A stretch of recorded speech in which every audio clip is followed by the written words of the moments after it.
Yo guys, welcome to a new video. Today we're gonna talk about Daredevil Born Again, episode 3, The Hollow of His Hands.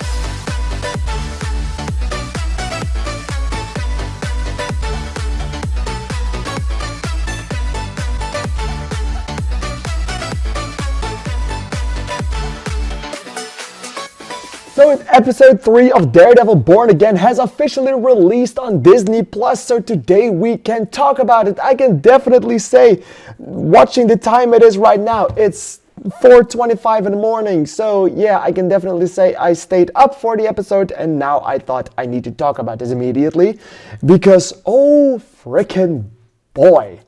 If you still don't know, spoilers alert, I'm going to talk about the things happening in this video. I'm going to theorize a bit and I'm going to tell my thoughts on the episode. So if you don't want to hear anything of that, or if you haven't seen the episode yet, please go watch it first and then come back later.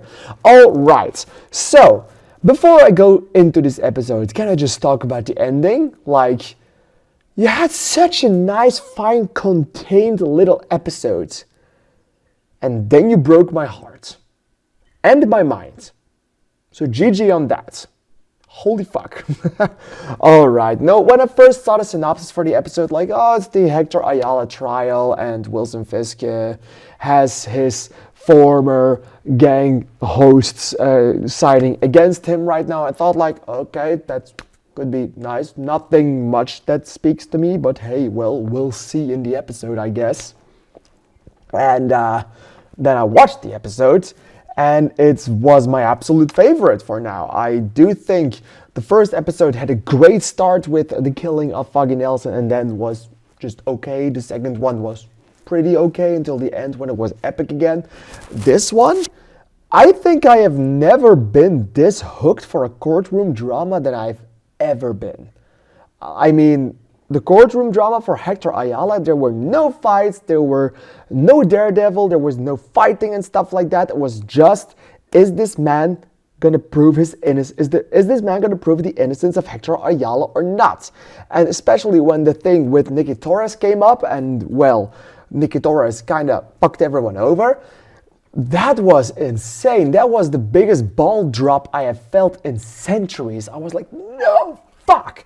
I think I have never been that invested into something happening inside of a courtroom, and I've seen movies like The Trial of the Chicago 7, which is my ultimate favorite courtroom drama, and I do think Trial of the Chicago 7 is still on top of this episode, don't get me wrong about this, but holy shit, that was insane, especially because it's the people and the police that were fighting. That's like a give and lose, so they had to drop balls, and they did. And when I absolutely never expected Matt Murdock to just out the White Tiger like that, but I loved the choice that they made there, because even though Daredevil wasn't said once in the episode, and even though we didn't see him once in this entire episode, and even though there was no fighting from him in this episode, apart from the little thing with his knuckles where he washed it off, and them talking about it like, oh, so you're a blind lawyer who can fight, right?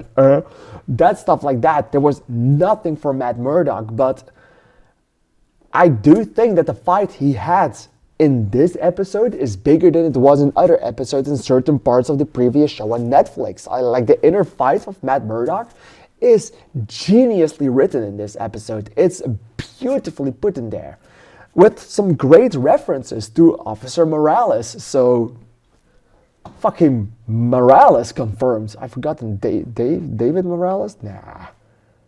What was the name? Officer. Jeffrey? Was it Jeffrey? I need to know now. Jefferson. It was Jefferson. So we have an official confirmation for Jefferson Davis, or like... No! I was wrong, it's Jefferson Davis. Well, it's Officer Morales, who the fuck cares? Jefferson Morales, that's the name. The fucking father of Miles Morales, he got confirmed for this episode. We still don't know if it was the exact family of him, but it was too big of a mention to just let it fly by, especially with how big the name of Morales is. So that was that got me hyped. Sorry for that. That's the second confirmation because we also have Aaron Davis being the uncle, being played by Donald Glover in Spider-Man Homecoming in 2017, and then again in 2022 in Across the Spider-Verse when he was inside of that cage, and he said nice to or he cheered Miles Morales on when the other Spider people were chasing him.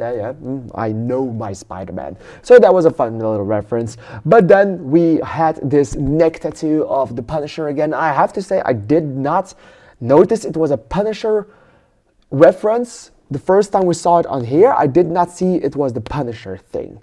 So that was nothing for me. Now it was very clear that that was a Punisher sign, but with the, I think the American flag or just 4 stripes in the skull, which was like, huh. And then in the end, the Punisher fucking killed the White Tiger. I mean, the man got spoken free. The man was proven not guilty, innocent. He was free. He was a free man. We got a beautiful suit-up scene, and I thought to myself, that's a stupid idea because those cops hate you, man. Those cops hate you. And yeah, well, that was painful, and then that happened, and then he suited up and he wanted to help people, and I thought like, oh my god, we're gonna get some great White Tiger action in this episode, and then done, over, dead, nada, zero, no breath, gone out. If I say to you that my breath stopped way quicker than the breath of him, I rest my case. I did not see that coming. I did see coming that he was going to die, but not like that. And especially not with that logo on that chest. Because holy fuck, that was interesting. That was freaking insane. I loved that.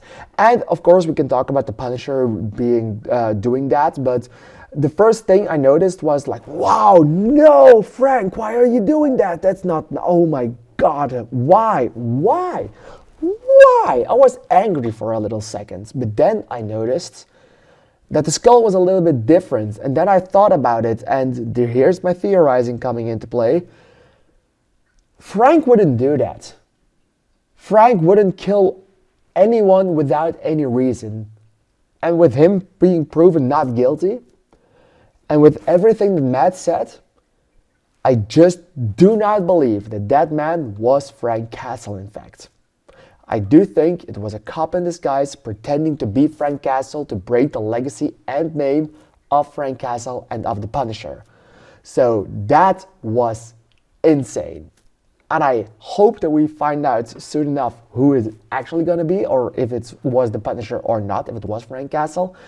But I will put my hand into the fire and say to you, it wasn't Frank Castle. That's my main theory going in for next week. This was not Frank Castle, and now, well, it's gonna get out of there that Frank Castle kills the White Tiger. And, well, Charlie Cox, Matt Murdock, he's not gonna like that. He's going to talk to Frank Castle, and then it's gonna be clear that it wasn't him, which is everything I want. There was also some name drops for fucking Nelson, which almost made me cry, and that was very sad. So yeah, what did you think of this episode? Please let me know in the comments down below. I'm really excited to hear your opinion on it. I thought it was the absolute best in the series until now, not including the original Daredevil show, because there are some beautiful pieces of cinema in there, even though it wasn't on cinema, it wasn't streaming. So beautiful pieces of streaming in there. All right. What did you think? Please let me know. I am very excited to hear about it. Thank you, and bye-bye.